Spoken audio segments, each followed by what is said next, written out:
Bonjour à tous et bienvenue sur MyNacking pour cette nouvelle vidéo. Aujourd'hui ça va être une vidéo en extérieur et du coup en fait je vais aller explorer un bâtiment abandonné. L'objectif pour moi ça va être de me dépasser parce que c'est quelque chose que j'ai jamais fait et franchement je commence un peu à être un petit peu anxieux, un petit peu stressé. J'espère que cette vidéo pourra vous apprendre quelque chose et que ça pourra aussi vous divertir ainsi que vous transmettre les émotions que je ressentirai lors de l'exploration, enfin si j'en ressens en fait. J'espère que ça va pas trop être dangereux. C'est parti, générique.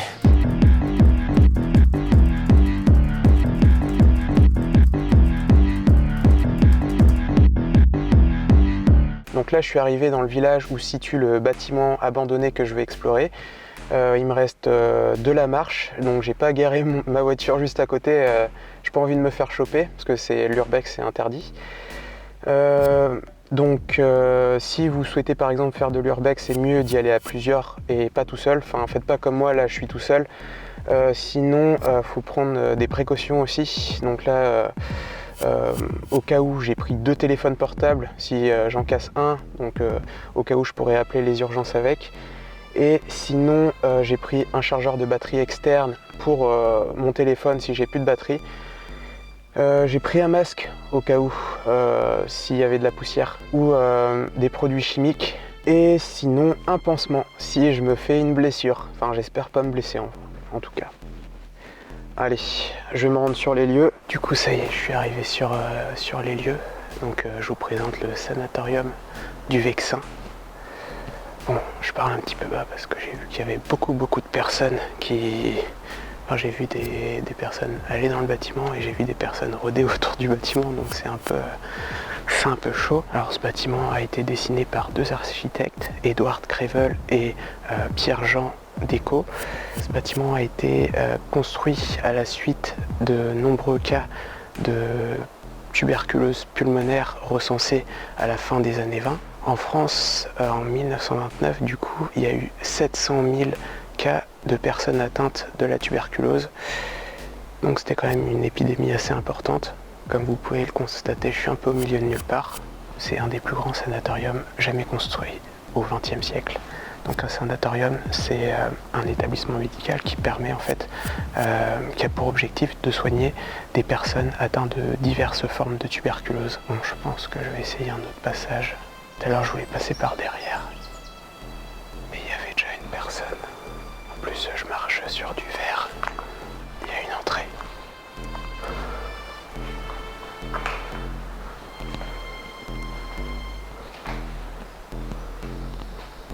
On va essayer de monter un petit peu. Bon là du coup c'est tagué de ouf. Il y a des canettes partout. Je marche à tâtons.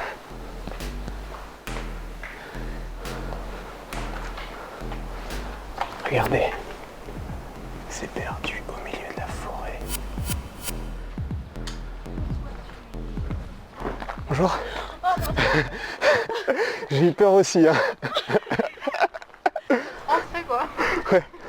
Non parce qu'il y a plein de gens qui rôdent autour du bâtiment, je sais pas en fait si c'est interdit ou quoi. Il y a 9 mecs en fait, ils ont un marteau et tout, ils sont en train de tout casser. Ah putain, ça ils ont pas le droit normalement. Oui bah après, ça avait l'air d'être des mecs, juste ils ont envie de tout péter donc. Ouais, bah c'est... On pensait qu'ils étaient juste en train de taguer, mais en fait on a commencé à entendre des gros coups et on les a vus avec des marteaux et tout. Ah purée, putain bah... j'ai eu peur franchement.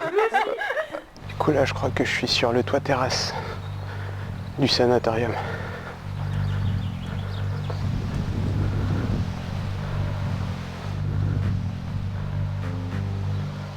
Oh, il y a une autre personne sur le toit. Alors du coup, entre 1940 et 1943, le sanatorium il va être réquisitionné par l'armée allemande.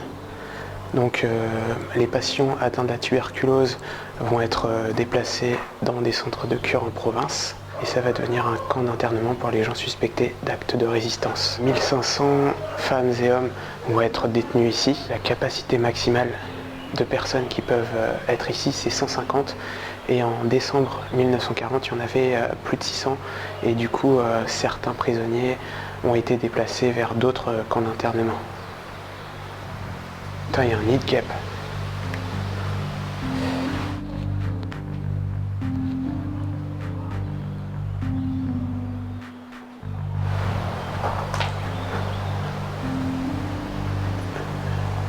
Du coup la forêt tout autour.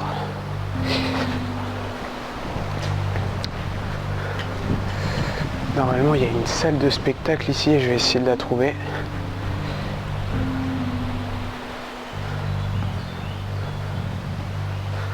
Oh bah il y a des gens dehors, putain. Bon je pense que même si c'est interdit, tout le monde s'en bat les couilles. Je crois que ça doit être des chambres ça. Comme ça les gens ils ont directement le balcon. Ça c'est peut-être des étagères pour ranger, je sais pas, des livres, des choses comme ça. Putain, si je me fais arrêter, franchement, en plus je casse rien. C'est la base de l'urbex, de rien casser, de rien prendre, de laisser le lieu comme il était avant, pour que d'autres puissent le découvrir aussi. Heureusement que je le fais pas de nuit. Parce que s'il est autant sollicité comme ça, le bâtiment, je suis pas dans la merde. J'aurais encore plus peur que là que maintenant. Putain, tout a été effondré. Le plafond s'est effondré. Oh là, même là, il y a un truc qui pend. Oh putain. C'est un pigeon qui m'a fait peur. Oh, la nature a repris ses droits. Tranquille. Oh putain. Allez là, la salle de spectacle. Trop stylé. Je vais descendre d'un étage et puis on verra bien. Bonjour. La salle de spectacle, elle est en bas ou en haut? Ok. Bonne journée. Alors je descends là.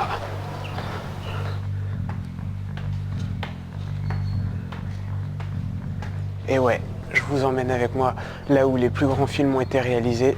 Enfin, je connais même pas les noms, les films, je les ai jamais vus, mais ça a l'air d'être stylé, donc voilà. Je voulais faire un petit coucou à Estelle qui aime bien le cinéma. Yes. La salle de spectacle. Donc en 2003, il y a eu Cette femme-là de Guillaume Niclou, je connais pas. Peut-être j'essaierai de voir un de ses films au cas où, voir si on retrouve la beauté de ce bâtiment. En 2006, il y a Le serpent d'Éric Barbier. En 2011, Un amour de jeunesse de Mia Hassan-Love. En 2013, Les rencontres d'après minuit de Yann Gonzalez. Et en 2016, Demain tout commence de Hugo Gélin. Ah, ça a brûlé, je crois. Il me semble qu'il y a eu des exercices incendie ici, où ils ont foutu le feu et puis ils essayaient de l'éteindre, je pense pour les pompiers. C'est pour ça qu'on voit que c'est brûlé. Franchement, c'est dommage. Bon, du coup, je vais peut-être pouvoir parler un petit peu plus fort.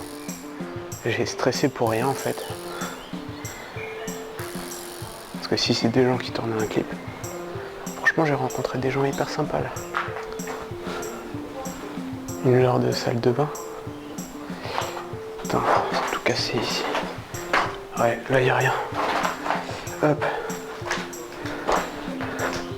Bon, je suis un peu plus serein là. Enfin, franchement, je peux marcher comme ça, tranquille. Et du coup, en 1942, le camp d'internement va fermer ses portes. Et en 1943, en fait, ça va devenir un camp d'entraînement pour la milice du groupe mobile de réserve. En fait, c'est une unité qui a pour objectif de maintenir l'ordre. Les anciens prisonniers, ils ont été déportés vers des camps de concentration comme Auschwitz, où très peu sont revenus vivants.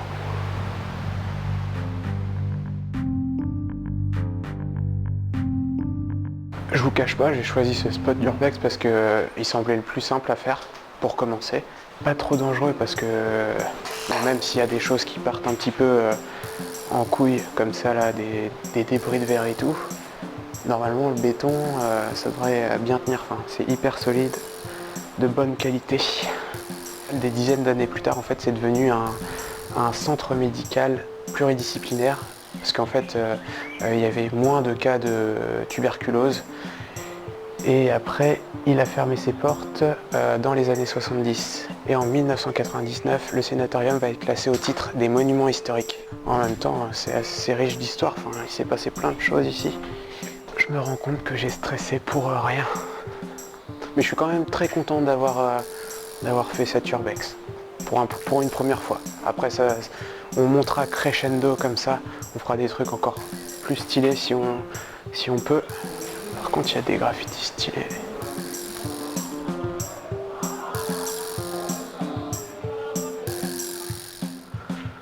Ah, je sais pas ce qui s'est passé ici, mais bon. Oh la vache. C'est stylé la nature qui a repris ses droits. Enfin, franchement, c'est magnifique. Bon là, il y a carrément plus de, il y a plus de plafond.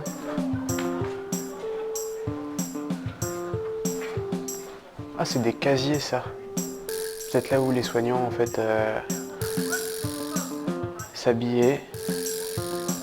Ça doit être un truc de toilette. Enfin, c'est un truc de chiottes ou je sais pas quoi.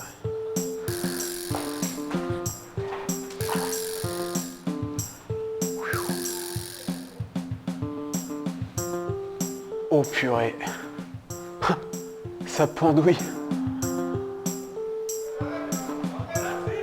Ah ouais, carrément.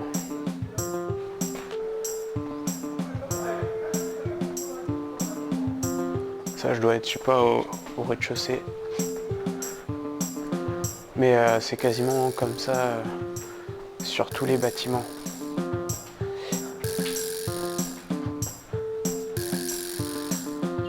Ah ouais, quand même.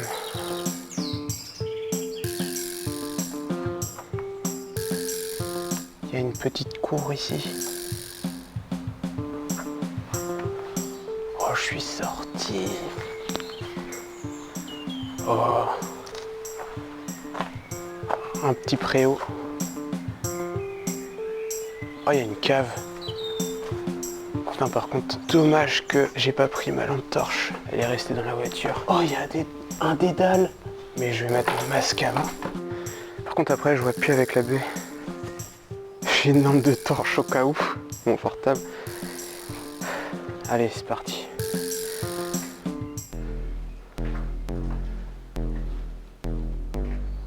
Je sais pas ce que c'est. Oh, putain, je sais pas ce que c'est. J'aurais eu... Ah, ouf. Ça, la nature, elle reprend ses droits comme ça. Et ouais. Et ça mérite une petite photo. La vieille cage d'ascenseur. Avec la petite grille. Franchement. Puis en plus, il y a le mécanisme. Et là, c'est le mécanisme. Là, faut faire le sens inverse. Éviter de se prendre des trucs. Putain. Putain, il y a des tiges de métal et tout. Bon, allez. On ressort par là. Hop. Hop. Allez. Alors, et c'est une belle journée en perspective. Le soleil est au rendez-vous. La pluie, elle a fait grève en fait. Enfin, c'est comme ça. Et puis du coup, il fait hyper chaud. J'ai très soif. Pavillon Adrien. Ah, du coup, là c'est normal, il va bientôt y avoir des travaux. En 2023, en fait, ils vont transformer le bâtiment en logement de luxe. Donc ça, en fait, là c'est quasiment un terrain privé. Parce que ça a été acheté par une société spécialisée dans la rénovation de ce genre de bâtiment. Les gens, ils vont être contents ici, c'est tranquille. Franchement, là, vous pouvez peut-être apercevoir que vraiment le bâtiment, il est énorme.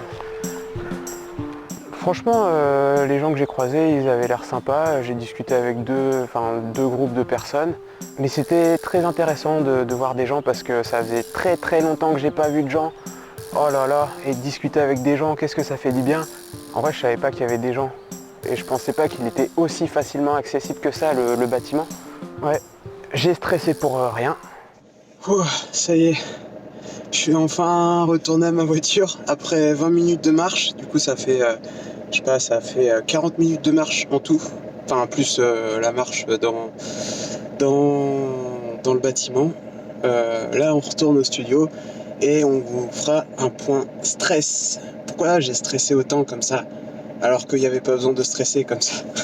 Et c'est une fin de vidéo, on espère qu'elle vous aura plu. Si c'est le cas, vous pouvez mettre un pouce bleu et n'hésitez pas à nous dire ce que vous en avez pensé dans les commentaires. Et on se dit à plus tard pour une nouvelle vidéo.